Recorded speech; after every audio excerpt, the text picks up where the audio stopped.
nagpapalabas sila ng resolusyon na may 4 na lagda na. Si Ontivero, siyempre. Sino pa ba? Opo. Si Bam Aquino. Si Kiko Paghilinan. Ayan. Typical na dilawan talaga na walang galang sa batas. Speaking of katarantaduhan, Uy, grabe. Sino Una-una tarantado yan? talaga. hindi, nayayamot ako rito sa mga tirada ng mga ulalo sa Sino? Senado Oy. na gustong i-push na wag sundin o suwayin ang Korte Suprema. Inuudyo kanila ang kanilang mga kasamahan sa Senado na ituloy ang impeachment trial. Okay. Eto pa. Kilala ko na yan kung sino ang mga yan. Yan yung 4 na senador dyan. Silang Soto, sila Risa, Pangilinan at Aquino. Yung 4 na yan mga kaibigan. Nagpapalabas sila ng resolusyon na may 4 na lagda na. Si Ontivero, siyempre. Sino pa ba? Si Opo. Bam Aquino. Si Kiko Paghilinan. Ayan. Typical na dilawan talaga na walang galang sa batas. Ayan. Yan ang mindset ng mga dilawan. Dilawan. Nako po. Sila ang batas. Walang batas kundi yung opinyon nila. Ayun. At ewan ko kung bakit sumama naman. Sino? Maayos naman ito. Alam nyo, itong i-check ko lang mabuti. Si Soto! Hindi na yung sigurado at baka magkamali tayo. Sa Soto yan. Opo. Okay, tignan lang natin to. Okay. Kung yun siya nga nanteteng. Ang hirap talaga ng buhay. Nawala na naman. Hindi nawala mataba kasi yung daliri ko, yun ang problema ko Ala. Kung ano-anong napipisil ko minsan. Ayun. Oo. Teka, tignan ko kung ma-open ko ito. Yan! Tignan ko lamang kasi baka magkamali tayo ng puna. Opo. Nakakahiya naman. Tama. Maganda kung bubukas ito Kasi meron nga, ang nakakainis dito ay pinapalabas nila na itong resolution na to ay resolution na. Proposed resolution pa lamang ito. Tingnan natin kung sino. Hindi ko alam kung si Tito Soto yung isa Ito, naputol kasi Malungkot yan. hindi ko mabuksan Malungkot. Bakit? To. Tama, si Tito Soto nga ang kasama na sila ay nag-prepare ng resolution. Ito ang gusto nilang mangyari. Ang gusto nilang mangyari ay sabihin yung sense ng Senado, yung kalooban ng Senado sa ginawa ng Korte Suprema at ito ay i-reconsider at sinisita nila yung opinyon ng retiradong justice Sino? na si Ascuna Oh. na tama daw yung ginawa ng Supreme Court pero hindi fair. Anong klaseng utak meron itong mga tao ito? Sino? Ibig sabihin, wala lang batas pag ganyan. Ano dong utak meron sila? Sino yon? Pangalanan ko na siguro, attorney, yung 4 na binanggit mo kanina. Ito pa, okay lang naman kung gumawa ka ng panukalang resolusyon. Pero wag mong palabasin sa media kasi sila nagdi-distribute sa media Ang slant na pinapalabas nila, binabasa ko, almost uniform ang reporting ng traditional media. Hindi naman lahat ng traditional media, yung ibang traditional media na may resolusyon na. This is misleading. Naku po. Hindi ba po resolusyon yon? Malaya po ang kahit sinong senador na gumawa ng resolusyon. Halimbawa, mag-draft sila ng resolusyon na si Laila de Lima ang pinakamagandang babae sa buong mundo. Wala namang problema yon, pero may sasang-ayon ba? Yun. Ako sasang-ayon ako kung senador ako.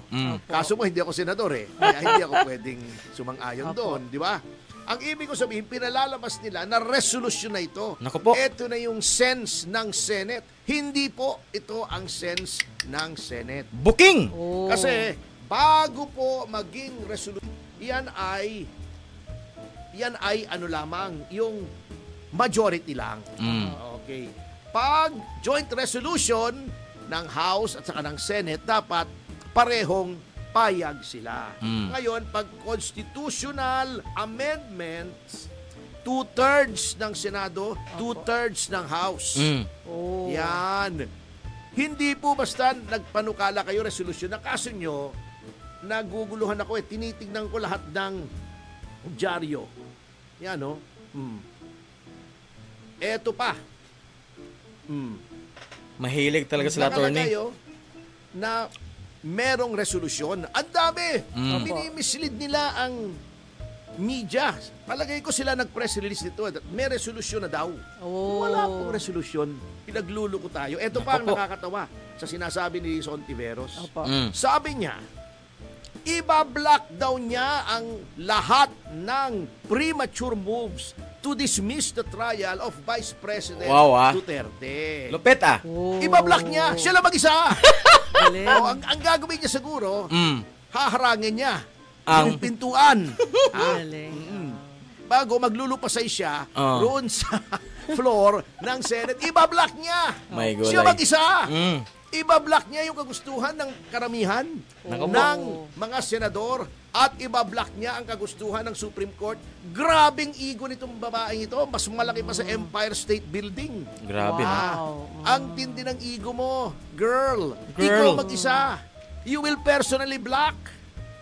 Siguro titry mong mag-block. Wala nang rule of law yan pag Oo. ganyan. Totoo. Oo, gusto niya siguro siyang mamuno doon sa minority block. Mm. Pag siya ang Ayun. pinuno ng minority block, siya ay blockhead. Oh, yeah. OMG. Anyway, Oo. paano naman hindi ka matatawa sa mga ito? The presumptuousness. Oo. Hindi, I cannot... Grabe, no? Pag may desisyon ng Korte Suprema, pag against talaga sa mga dilawan, guys, full force talaga yan sila gagawa ng mga paraan, siraan, titirahin ka sa credibility mo. Basta lahat lang ng idea, gagawin nila para masunod lang ang kanilang gusto. 'Di ba? So nasaan na dyan ang rule of law kung ayaw mong sumunod? Senador pa naman, mga kaibigan. Mga senador pa naman. Grabe, no? Ayaw sundin ang Korte Suprema. Wow, ha? Kayo na lang gumawa ng korteng sarili nyo. Wrap my head around the presumptuousness, the pride, the hubris of these people na sila ang dapat masunod Opo. kesa sa majority, kesa sa sinasabi ng Supreme Court. At anong basihan nila? Retiradong mga maestrado ng Supreme Court. Naku po. Etong advice ko sa inyo, mga senador, bumuo kayo ng bagong Korte Suprema, kunin nyo lahat ng mga retired na maestrado na kampi sa inyo. Bago magsesyon kayo mag-isa. Tama. Yan, Yan. gumawa kayo ng sarili nyong desisyon. Of course, walang kwentang desisyon yun. Retirado silang lahat eh. O, di ba? Retiradong... OMG. Tama. Gumawa. Parang yun ang gusto nila eh. Yung tipo ang gusto nila, mga kaibigan, ang lahat ng desisyon ng korte ay laging pabor sa kanila. O, di ba? Parang yun ang gusto nila. Anong klaseng mindset yan? Kaya napagsabihan tuloy sila ni Atty. Topacio na gumawa na lang kayo ng sarili yung korte. I-hire nyo lahat ng mga retired justices nga pabor sa inyo. Di ba? Oh my gulay. Ano ba Desisyon yan? din yun, ay nako. Talaga namang Pinapabigat wag nyo nang ang problema. ipili. Ha? Ang tawag dyan ng mga bata, muntanga. Muntanga. Ano yun? mukhang Mukhang tang. Muntanga kayo. Mukhang tang na pero juice. Tonya, Maniwala kayo, okay. Dili. Muntanga kayo. Ayan. Oo. Sinabi na, wala ba kayong kagalang-galang? Itong Kalungkot mga ito, naman. kay Kuye, ha? Kita mo ha, etong si Monson, matatawa ka. Noong sinasabi, may usapan na i-dismiss ng impeachment court yung mga charges. Hindi pa naman i-dismiss. Sinasabi lang na maaring may motion to dismiss at maaring entertainin ng impeachment court. Sabi nitong si Monsod, para lang makalusot. Alam nyo, anyway, hindi ko masisisi itong si Christian Monsod eh. Bakit? Yung Kung asawa, aburido lalaki. eh. Yung Christian. Opo. Kasi kung ganun ang itsura ng asawa mo, si Winnie, talagang maaburido ka kung ano-ano Asawa si masasabi mo Winnie. eh. Anyway. Ay, Anyway, yeah. Sabi niya, hindi kayo ang magdidesisyon kung mali ang ginawa ng House. Sino kung dapat? merong violation ng mga 1-year technical. ban. Mm. Hindi kayo mag-decide. Sino mag-decide? Impeachment Court. Ang mag-decide niyan ay ang Supreme Court. Oh. Sinabi niya yan, i-fact check niyo ako. Talaga? Kung hindi totoo. Sinabi niya yan. It's not for you to decide. It's for the Supreme Court Oh, grabe. decide. to decide. Ngayon nagdesisyon ng Supreme Oh. Court. Sabi But niyo, now? huwag sundin. Dapat ituloy niyo. OMG. Ay, buang. Ay, nabuang na. Buwang na. Yatay Oo, kudasay. ay, nako. Uy na. Tuan na. Nagkaano na guys. Dati, pinupush nila na Korte Suprema ang magbibigay talaga ng husga regarding sa technicality ni BP Sara. Kasi nga, 'di ba, muntik na yang mapagbutuhan na ipadismiss ang impeachment trial ni BP Sara. Tapos ngayon nga may desisyon na ang Korte Suprema. Impeachment court na lang naman daw ang magdesisyon dapat. Kita nyo yun? Diyan mo mahuli talaga ang isda sa bibig, mga kaibigan, no? Tama ba yun? Mahuli ang isda sa bibig. Kasi, ang pronouncement nila before, kinakain lang nila. Tapos, sinusuka. Diba?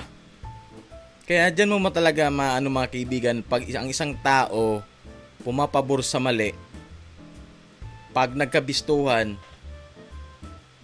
ibang-iba na naman ang kanyang opinion. Grabe, no?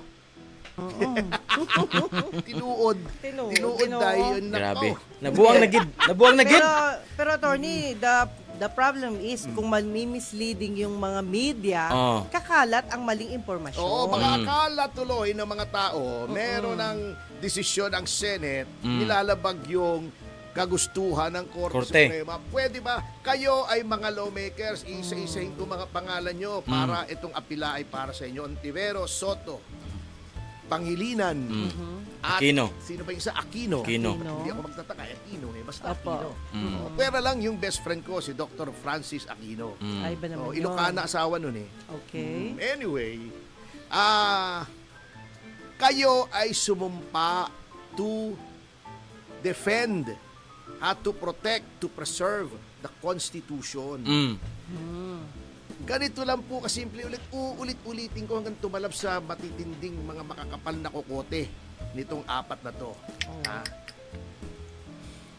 Kayo po ay nanumpa na idedepensahan nyo ang konstitusyon. Sino ba nagbigay ng kapangyarihan sa kataas-taasang hukuman na magsabi kung merong kalabisan sa ginagawa ng kahit anong ahensya ng gobyerno? Di ba, konstitusyon? Yes. Tama. Sundin nyo lang yung konstitusyon. Kayo ay creature din ng konstitusyon. Ang Senado ay kinreate under the Constitution. Oo. Yung legislature. Yes. 6 yata, Article 6 yung legislature. Aha. Yung executive ay 7. 8 yung judiciary. Kung ako'y hindi nagkakamali, ako'y tama. May Marcos tama. Senior, oo. Ayan. Yung sinasabi niyong sinabi ng konstitusyon na kayo ang sole judge, sole trier ng impeachment complaints, yan ay assuming na kayo ay may jurisdiction. Ayun. Sinong nagsasabi kung ang isang agency or court ay may jurisdiction o hindi? Kung mayroong grave abuse of discretion amounting to lack or excess of jurisdiction, ang Korte Suprema. Sino nagbigay ng kapangyarihan sa Korte Suprema? Ang saligang batas. Ngayon ayaw yung sundin yung Korte Suprema. Gayong ginampanan lamang niya ang kanyang tungkulin sa ilalim ng saligang batas. Ang saligang batas na sinumpaan niyong dedepensahan, susundin, o protektahan, ipagtatanggol. Kayo ay wala kayo sa hulog. Kayo ay lumalabag sa inyong sinumpaan. Meron pa kayong so help me God. Di ba? Kayong apat, pasumpa-sumpa ka pa. Na ako ay mahal mo. Ay, nako, Tony. Ay, okay. Malungkot yan, malungkot. At, Malungkot, hindi lang malungkot. So, yun po mga kaibigan. Gumawa ng resolusyon ang 4 na senador. Namely, Senador Soto, Risa Ontiveros, Pangilinan at Aquino. Yun na nga, ipinahayag ni Attorney Topacio, mga kaibigan, na nagkaroon daw ng misleading. Kumbaga, ipinalabas sa mga media na mayroon na daw talagang resolusyon wherein wala pa. Yan. So yun na nga, ayaw nilang sundin ang desisyon ng Korte Suprema. Grabe talagang mindset ng madilawan mga kaibigan, no? Isa pa, napansin nyo ba? Sa lahat ng mga media ngayon, sa lahat ng mga ini-interview na against sa desisyon ng Korte Suprema ay mga dilawan. Full force sila ngayon mga kaibigan na i-discredit ang Korte Suprema regarding sa desisyon sa pagbasura o sinasabing unconstitutional ang impeachment laban kay BP Sara. Full force sila ngayon. So yun na nga, yung 4 na senador gagawa daw ng resolusyon. Titingnan natin sa August 6 kung ano ang mangyari. Makahirit ba sila sa resolusyon na yan or hintayin rin natin kung kailan gagawa ng MR ang Kamara. Kasi ang mangyari nito mga kaibigan, baka gagawa ng MR ang Kamara tapos sa August 6 madesisyonan ng Senado o ng Impeachment Court na sundin ang utos ng Korte kasi wala tayong jurisdiction. So ano ang mangyari dyan? Mapanis ang MR ng Kamara kung mismo ang Impeachment Court ang nagdesisyon na sundin ang desisyon ng Korte Suprema. So yan ang ating aabangan mga kaibigan. So yun na nga po mga kaibigan, meron na namang sinupalpal ang ating magaling na attorney, si Attorney Perdy Topacio mga kaibigan. Sinupalpal na naman ang mga dilawang senador. Yan, anong klaseng utak daw meron kayo? Si Risa Ontiveros mga kaibigan, mag-isa daw iba-block. Oh my gulay talaga, no? Grabe si Risa makana, no? Iwan na lang talaga mga kaibigan anong mindset meron sila. Pag against sa kanilang mga kagustuhan, kahit alam nilang tama, kahit alam nila ang desisyon ay nakatugon mismo sa konstitusyon at sa batas, ayaw nilang sundin. Ayaw nilang sumunod sa rule of law mga kaibigan. Kaya napagdiskatahan tuloy ni Atty. Topacio, nag-suggest si Atty. Topacio na sige ganito na lang. Kunin nyo lahat ng mga retired justices na mga kakampi nyo at gumawa kayo ng sarili yung Korte Suprema. Di ba? Kasi ayaw nyo sundin eh. Mas gusto nyo kayo ang sinusunod. Kayo ang batas. Di ba? Parang yun ang gusto nilang mangyari mga kaibigan. Tingnan lang natin yan next time. Di ba? May sasakay na naman dyan ng mga yung mga, alam nyo ng mga mukha nila yan. Yung mga nasa mga simbahan, alam nyo, mga pare. Yan, yung mga kakampi nila. Magsilabasan yan. Kita nyo. Joint force yan sila. Dilawan, simbahan, mga leftist, Makabayan Black yan. Joint forces yan sila mga kaibigan. Alam naman natin yan, dati pa, di ba? Dati pa yan sila kampi-kampihan. Ganon yan sila. Tapos ngayon, ang kinakalaban na nila ang Korte Suprema. Ayaw nila sundin. Kung ayaw yung sumunod, di umalis kayo sa gobyerno. Gumawa kayo ng sarili niyong gobyerno. Di ba nakahiya mga kaibigan, mismong mga senador natin, pwedeng mag-disagree, pero hanggang disagree ka lang. Then you need to follow the order. Sundin mo ang utos. Kumbaga, hindi dahil nag-disagree ka, ay hindi mo kailangang sumunod. Kailangan mong sumunod kasi yun talaga ang desisyon ng Korte Suprema. Kahit against sa iyong paniniwala. Ganun yun mga kaibigan, di ba? Sabi nga nila, Korte Suprema na yan, the Supreme eh. Whether you like it or not, sa ilahang desisyon, sa kanilang mga desisyon, kahit umiyak ka pa ng dugo dyan, desisyon nila yan eh. So, you disagree or hindi, kailangan mo sundin ang desisyon o order ng korte, mga kaibigan. So, yun na po mga kaibigan, yung ating video sa araw nito. I hope nag-enjoy kayo.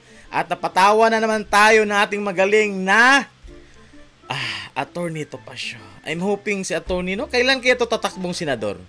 Tatakbo kaya to? 2028? Siguro push natin to mga kaibigan, no?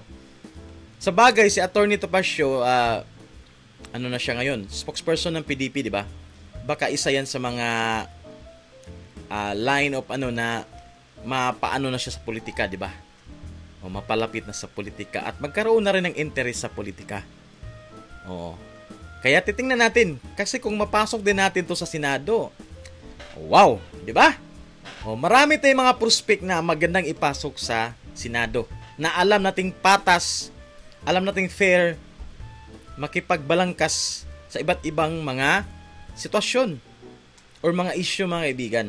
Hindi yung tipong katulad sa mga dilawan, basta kaya ang gusto nila, yun ang masunod, naka-line sa kanilang mga prinsipyo as dilawan. Pag hindi, hindi talaga. Kahit alam na nilang mali, basta ayaw nila. Ganun. Yun ang pangit dyan. So, titingnan natin kung ano mangyari 2028. So, 3 years. I'm hoping na magkaroon ng survey o masali ang pangalan ni Atty. Topacio, no? Gusto ko tong tumakbong senador eh. Elaine Cambipi Sara. Kasama yung mga tumakbong mga senador din na natalo last election. Baka this time, full force na talaga tayo para maipanalo. Makuha talaga natin ang as majority sa Senado. Fewer. Then manalo si BP Sara. Then yan na yung kumbaga pagre-repair ulit sa bansa ng sa bansang Pilipinas. Di ba? So yun na po ating video sa araw nito mga kaibigan. I hope nag-enjoy kayo. Huwag po kalimutan mag-like, share, subscribe at pindutin ang notification bell at i-select ang all para in every natin ma-priority kayo ma-notify ni YouTube. So until next time mga kaibigan, bye-bye.